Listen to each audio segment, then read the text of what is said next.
To 4 Sides TV నా పేరు శ్రీయ. బులెటిన్లో ముందుగా హెడ్లైన్స్.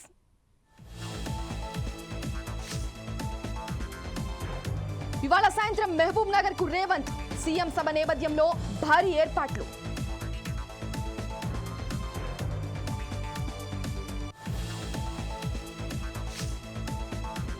ఏపీలో పెన్షన్ పంపిణీ కార్యక్రమం పాల్గొన్న పలువురు ఎమ్మెల్యేలు.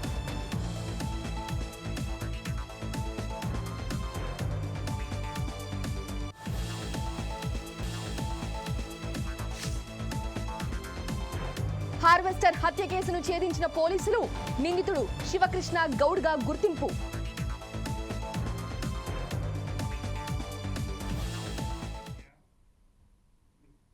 ఇవాళ సాయంత్రం 3 గంటలకు సీఎం మహబూబ్ నగర్ కు వెళ్లనున్నారు. ఈ నేపథ్యంలో బహిరంగ సభకు అధికారులు పగడ్బందీ ఏర్పాట్లు చేశారు. రైతు పండుగను ప్రభుత్వం ప్రతిష్టాత్మకంగా తీసుకున్న నేపథ్యంలో రాష్ట్రంలోని అన్ని జిల్లాల నుంచి రైతులను సమీకరించే బాధ్యతను కాంగ్రెస్ ప్రజా ప్రతినిధులు, పార్టీ నేతలు తీసుకున్నారు. మహబూబ్ నగర్ రీజియన్ నుంచి 657 బస్సులను ఆర్టీసీ కేటాయించింది. బహిరంగ సభకు సుమారు 1,00,000 మంది వస్తారన్న అంచనాతో తగిన ఏర్పాట్లు చేశారు. 2,000 మందితో పోలీసు శాఖ ఆధ్వర్యంలో భారీ బందోబస్తు ఏర్పాట్లు చేశారు.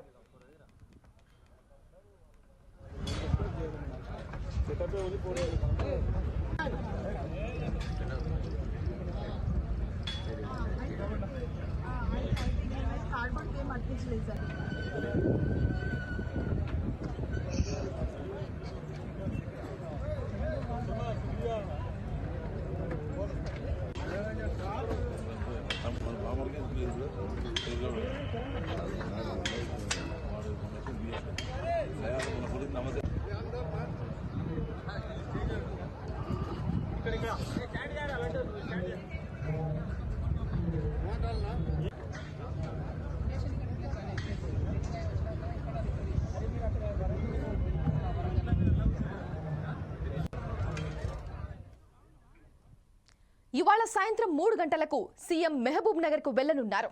ఈ నేపథ్యంలో బహిరంగ సభకు అధికారులు పగడ్బందీ ఏర్పాట్లు చేశారు. రైతు పండుగను ప్రభుత్వం ప్రతిష్టాత్మకంగా తీసుకున్న నేపథ్యంలో రాష్ట్రంలోని అన్ని జిల్లాల నుంచి రైతులను సమీకరించే బాధ్యతను కాంగ్రెస్ ప్రజా ప్రతినిధులు, పార్టీ నేతలు తీసుకున్నారు. మహబూబ్ నగర్ రీజియన్ నుంచి 657 బస్సులను ఆర్టీసీ కేటాయించింది. బహిరంగ సభకు సుమారు 1,00,000 మంది వస్తారన్న అంచనాతో తగిన ఏర్పాట్లు చేశారు. 2,000 మందితో పోలీసు శాఖ ఆధ్వర్యంలో భారీ బందోబస్తు ఏర్పాట్లు చేశారు.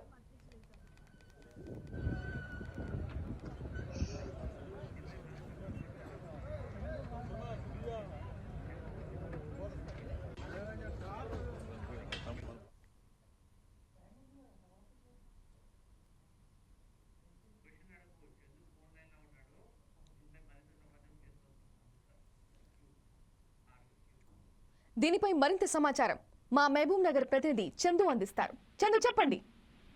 Thank you Tejaswini. ప్రజాపాలన ఏర్పడి సంవత్సరం పూర్తి చేసుకుంటున్న సందర్భంగా పాలమూరు జిల్లాలో ఏర్పాటు చేసినటువంటి రైతు పండుగ కార్యక్రమాన్ని అన్నదాతల నుండి విశేష స్పందన అయితే లభిస్తుందని చెప్పుకోవచ్చు. 28న ప్రారంభమైన రైతు పండుగ కార్యక్రమం 2వ రోజు శుక్రవారం వైభవంగా జరిగింది. అయితే శనివారం ఈ రోజు భూత్పూర్ మండలంలోని అమిర్జాపూర్ లో భారీ బహిరంగ సభ అయితే ఏర్పాటు చేశారు. ఈ సభకు సీఎం రేవంత్ రెడ్డి 3 గంటలకు శంషాబాద్ నుండి బయలుదేరి 4 గంటలకు సభ అయితే ఉండబోతుంది. ఏది ఏమైనప్పటికీ వ్యవసాయ శాఖతో పాటు అనుబంధ సంస్థల ఆధ్వర్యంలో రైతు పండుగ కార్యక్రమంలో ఏర్పాటు చేసిన 180 స్టాళ్లను ప్రత్యేక ఆకర్షణగా నిలిచాయని చెప్పుకోవచ్చు. అయితే ఈ యొక్క 3 గంటలకు బయలుదేరేటటువంటి సీఎం రేవంత్ రెడ్డి నేరుగా అమిర్జాపురంలో ఏర్పాటు చేసినటువంటి 150 స్టాళ్లను సందర్శించి అక్కడి నుండి అమిర్జాపూర్ లో ఏర్పాటు చేసినటువంటి సభలో ఆయన 6 గంటలకు ప్రసంగించనున్నారని చెప్పుకోవచ్చు. Tejaswi, thank you Chandu.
NDA కూటమి ప్రజల సంక్షేమ ప్రభుత్వమని ఎమ్మెల్యే పల్లె సుధీరరెడ్డి అన్నారు. రాష్ట్ర అభివృద్ధితో పాటు సంక్షేమ కార్యక్రమాలను సగర్వంగా నిర్వహిస్తోందని తెలిపారు. పెన్షన్లు 1వ తారీఖున లబ్ధిదారుల ఖాతాల్లో వేయడం జరుగుతుందని చెప్పారు. డిసెంబర్ 1 ఆదివారం కావడంతో ఒకరోజు ముందుగానే పెన్షన్ల పంపిణీ కార్యక్రమాన్ని ప్రభుత్వం చేపట్టిందని అన్నారు.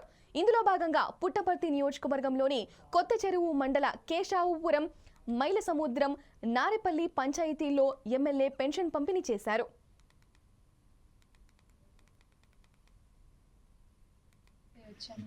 అందరూ కూడా చాలా ఆనందంగా రిసీవ్ చేసుకుంటున్నారు.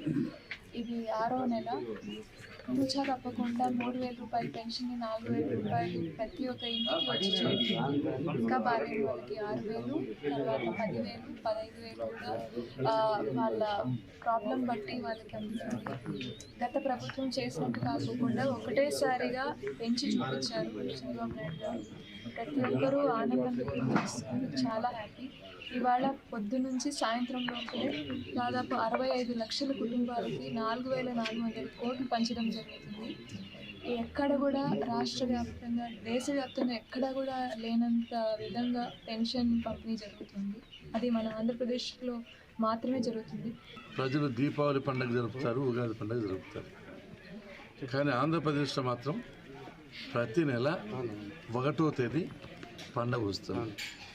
కారణం ఏమంటే 65 లక్షల కుటుంబాలకు ఆర్థికంగా వాళ్ళ అవసరాల నిమిత్తం 4,400 కోట్లు ఒక్కరోజే డిస్ట్రిబ్యూట్ చేస్తాం. కాబట్టి సంవత్సరానికి 12 పండుగలు, 5 ఏళ్ళకి 60 పండుగలు ఆంధ్రప్రదేశ్లో మాత్రం వస్తున్నాయని చెప్పి ఈ సందర్భంగా గుర్తు చేస్తున్నాం. ఎన్నికల ప్రణాళికలో ఏదైతే చెప్పామో అవన్నీ తూచా తప్పకుండా పాటిస్తున్నాం. ఇంతవరకు గ్యాస్ కనెక్షన్స్ వేలాది మందికి ఇచ్చాం. పెన్షన్లు 3,000 రూపాయలు, 4,000 రూపాయలు చేయడమే కాకుండా వికలాంగులకు 3,000, 6,000 చేసాం. బాగలేకపోతే 10,000 చేసాం. మంచాన పూర పడిపోతే 15,000 రూపాయలు కూడా చేయడం జరిగింది. ఇంకా తొందరలోనే 50 సంవత్సరాలు దాటిన బీసీలకు కానీ, ఎస్సీలకు కానీ, ఎస్టీలకు కానీ పెన్షన్లు ఇవ్వబోతున్నాం. ఇది చాలా మంచి పరిణామం. పేదరికంలో దారిద్ర్యరేఖ తక్కువగా ఉండే వాళ్ళందరికీ కూడా ఇది చాలా ఉపశమనం కలిగిస్తుంది. వాళ్ళ కుటుంబాలు బాగుపడడానికి ఇది చాలా. జయశంకర భూపాలపల్లి జిల్లా చండ్రుపల్లి వద్ద గత 2 రోజుల క్రితం జరిగిన హత్య కేసును పోలీసులు ఛేదించారు. మంచిర్యాల జిల్లా కొమ్మెరకు చెందిన హార్వెస్టర్ యజమాని ముత్యాల శ్రీకాంత్ గౌడ్ను బుధవారం సాయంత్రం చండ్రుపల్లి వద్ద కత్తులతో పొడిచి చంపారు. ఈ ఘటనలో కేసు నమోదు చేసుకున్న పోలీసులు 3 నిందితులను పట్టుకున్నారు. వీరిలో శివకృష్ణ గౌడ్, ఎం ఫయాజ్, కుర్మసాయి కిరణ్ ఉన్నారు. నిందితులను అరెస్టు చేసి కోర్టులో హాజరుపరిచినట్లు ఎస్పీ రామ్మోహన్ రెడ్డి తెలిపారు. పెద్దపల్లి జిల్లా చందనాపూర్కు శివకృష్ణ గౌడ్ అనే వ్యక్తి ఈ ఘటనకు పాల్పడ్డాడు. శివకృష్ణ భార్య వడ్డీలకు డబ్బులు ఇస్తూ ఉంటుంది. ఈ క్రమంలో సోదరుడి స్నేహితుడైన ముత్యాల శ్రీకాంత్కు 1,00,000 రూపాయలు అప్పుగా ఇచ్చింది. ఈ డబ్బులు వసూలు చేసుకునే క్రమంలో తరచుగా ఫోన్లో మాట్లాడుతూ ఉండటంతో భర్త శివకృష్ణకు భార్యపై అనుమానం కలిగి భార్యను శ్రీకాంత్ను పలుమార్లు హెచ్చరించాడు. అయినా వినకుండా తరచుగా ఫోన్లో మాట్లాడడంతో శ్రీకాంత్ని ఎలాగైనా చంపాలనే ఆలోచనతో తన చిన్ననాటి మిత్రుడు అయిన ఎండి ఫయాజ్కు విషయం తెలిపారు. చండ్రుపల్లిలో ఉన్న శ్రీకాంత్ వద్దకు చేరుకొని తన వెంట తెచ్చుకున్న కత్తులతో విచక్షణారహితంగా పొడిచి చంపివేశారు. ఈ సంఘటన జిల్లాలో సంచలనం సృష్టించింది. వెంటనే స్పందించిన పోలీసులు నిందితులను అదుపులోకి తీసుకున్నారు. వారిపై కేసు నమోదు చేసి రిమాండ్కు తరలించారు. ఒక ముత్యాల శ్రీకాంత్ అనేటువంటి వ్యక్తిని ఆ రోజు హత్య చేయడం జరిగింది సాయంత్రం 6:30 గంటలకి. ఈ క్రమంలో దాని మీద ఆ యొక్క ఇన్ఫర్మేషన్ మేరకు, ఆ యొక్క కంప్లైంట్ మేరకు అక్కడ కాళేశ్వరం పోలీస్ స్టేషన్లో కేసు నమోదు చేసుకొని దానిలో భాగంగా ఇన్వెస్టిగేషన్ చేయడం జరిగింది. అందులో భాగంగా ఏదైతే మన పెద్దపల్లి జిల్లా రామగిరి మండలం చందనాపూర్ గ్రామానికి చెందినటువంటి శివకృష్ణ గౌడ్, అతని యొక్క స్నేహితుడు వచ్చేసి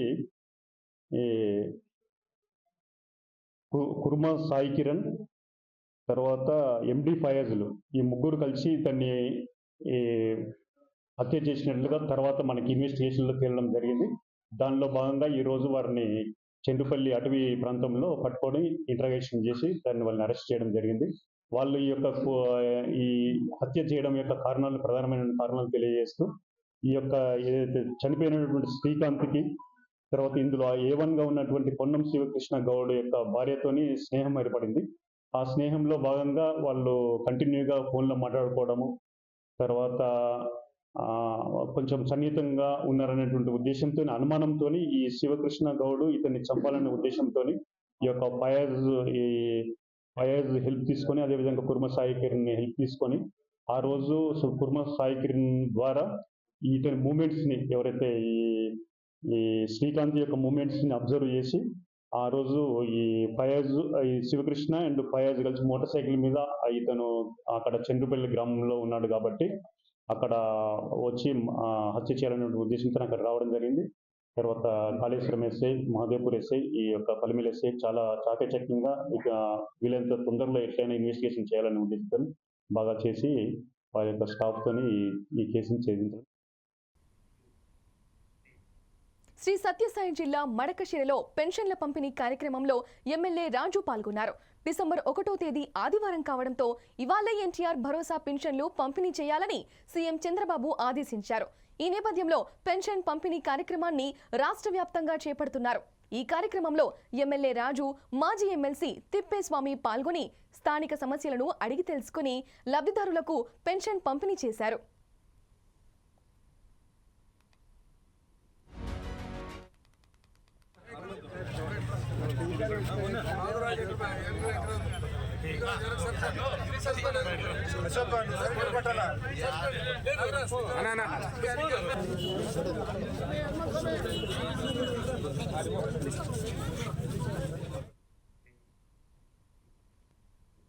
బంగ్లాదేశ్లో ఇస్కాన్ ప్రతినిధి చిన్మయి కృష్ణదాస్ ప్రభును అరెస్టు చేయడాన్ని నిరసిస్తూ నిజామాబాద్లో ధర్నా చేపట్టారు.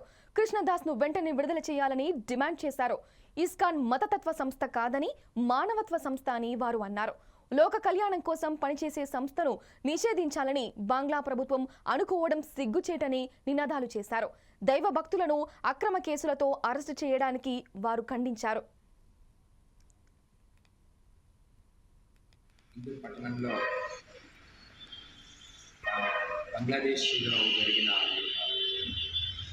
దారుణమైన కార్యక్రమాలకు పరిస్థితి ఈరోజు ధర్నా చేయబడ్డది. మన హిందూ పట్టణంలో చాలా దీనికి ఎత్తున జనాలు చాలా మంచి పాల్గొన్నారు.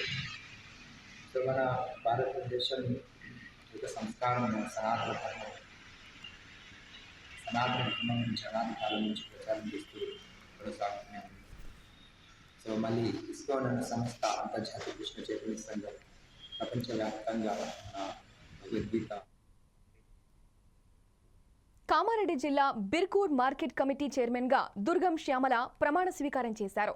మార్కెట్ కమిటీ కార్యాలయ ఆవరణలో ప్రభుత్వ వ్యవసాయ సలహాదారు MLA Pocharam Srinivas Reddy, agro industries chairman కాసుల బాలరాజు సమక్షంలో కార్యక్రమం నిర్వహించారు. వైస్ చైర్మన్ గా యామా రాములు, డైరెక్టర్లు ప్రమాణం చేశారు.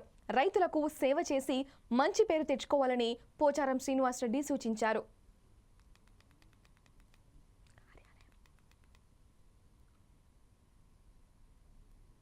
కార్యకర్తగా యాక్టివ్గా పనిచేస్తున్నది.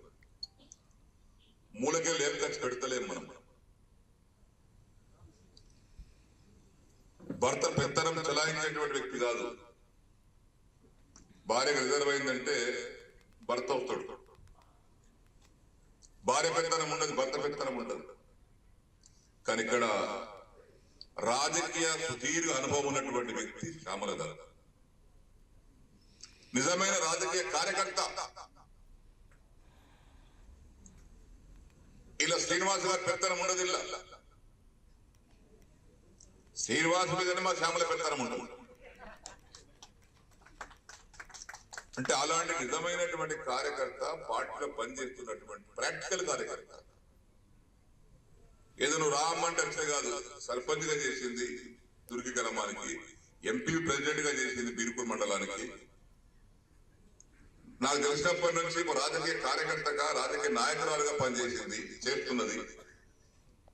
అటువంటి వాళ్ళను పనిచేసేటువంటి, మన కళ్ళ ముంగట పనిచేస్తున్నటువంటి వాళ్ళకు ప్రాధాన్యత ఇవ్వకుండా ఎక్కడో మూల కూర్చున్నటువంటి వాళ్ళకు తీసుకొచ్చి పెడితే కార్యకర్తలకు ఏం న్యాయం చేసినట్టుగా మనం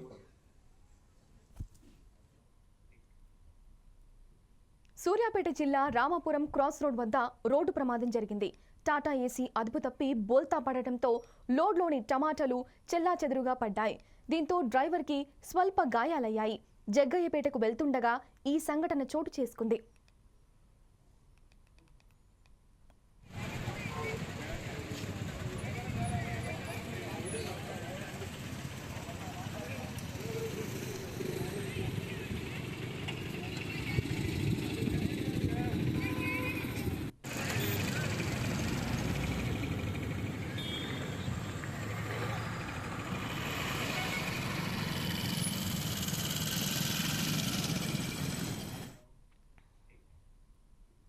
సీఎం రేవంత్ రెడ్డిపై సిపిఎం రాష్ట్ర కార్యదర్శి తమ్మినేని వీరభద్రం తీవ్ర స్థాయిలో విమర్శించారు.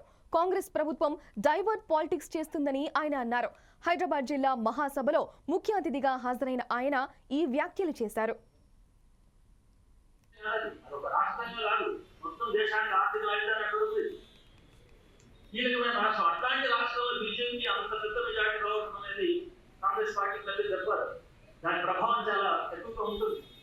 వాళ్ళు కరెక్టే అంటున్నాడు, స్టేట్మెంట్ ఇచ్చాడు. ఏమని ఈ అపజయాన్ని మనం చాలా సీరియస్ తీసుకోవాలి, సంస్థాగతంగా ప్రక్షాళన చేయాలి. ఇవన్నీ బయట చెప్పే మాటలు. ఆ ప్రక్షాళన చేసేంత శక్తి కాంగ్రెస్ పార్టీకి ఉండే అవకాశం లేదు. కాబట్టి భవిష్యత్తు మళ్ళీ బీజేపీ పుంజుకునే అవకాశాలు, చాలా పెద్ద ఎత్తున మొత్తం దాడులు జరిగే అవకాశాలు ఇవన్నీ ఉన్న కాలంలో మనం ఉన్నాం అనేది కూడా మనం మర్చిపోకూడదు. ఈ స్థితిలో తెలంగాణ గవర్నమెంట్, కర్ణాటక గవర్నమెంట్ రెండు అస్థిరం పాలవుతాయి అనే చర్చ కూడా జరుగుతుంది. అందుకోసం ఈ ముఖ్యమంత్రులే బీజేపీకి సరిపడిన ఆశ్చర్యం లేదనే వార్తలు బీఆర్ఎస్ ఆరోపణ చేస్తుంది. బీఆర్ఎస్ వాళ్ళకు కలిసిపోతారు, విలీనమైపోతారని కాంగ్రెస్ ఆరోపణ చేస్తుంది. ఈ ఆరోపణలు కూడా మంచి భాషలో మాట్లాడుకుంటే అదే విషయం. వీళ్ళు అసలు అంటాడు, వాళ్ళు అలా అంటాడు. వీడు బుద్ధి లేదంటాడు, వాడు ఇంకేదో లేదంటాడు, వాడు దరిద్రుడు అంటాడు, వీడు సన్నాసి అంటాడు.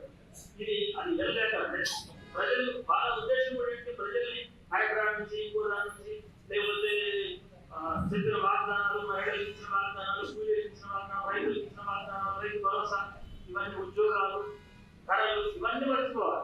మంచి టికెట్ లేని సినిమాలు వస్తున్నాడు ఇప్పుడు ప్రజలు రోజు పత్రికలు. వీడు దొంగ అంటాడు, వాడు లత అంటాడు, ఇవన్నీ చూసుకుంటూ ఇది వాళ్ళ ప్లాన్. కాబట్టి ఈ పరిస్థితుల్లో మనం ఒక నిర్ణయానికి వచ్చాం.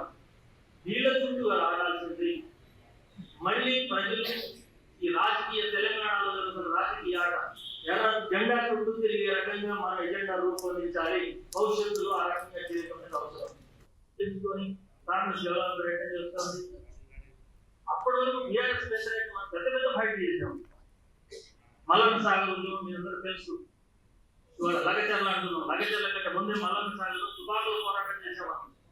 ఒకడు అసెంబ్లీలో చెప్పాడు కేసీఆర్ ఏమనంటే, ఈ తమిళనాడు ప్రభుత్వానికి ఇంత తిరుగుతనం అంటే మేము పోలీసులు అరెస్ట్ చేస్తుంటే రోడ్డు పెట్టి మారువేషం వేసుకొని అర్ధరాత్రి పూట మోటార్ సైకిల్ మీద మల్లన్న సాగర్ ఏరియాలో గ్రామాల్లో తిరుగుతున్నాడు దొంగచాటుగా. దొంగచాట వారి కమ్యూనిస్టులు వచ్చి విమర్శించారు. అవును, నువ్వు నిర్బంధంలో చెప్తే నేను బెదిరిపోయి లేకపోయాడు కాదు. ఇవి న్యూస్ బ్లేజ్ అప్డేట్స్. చూస్తూనే ఉండండి 4 Sides TV.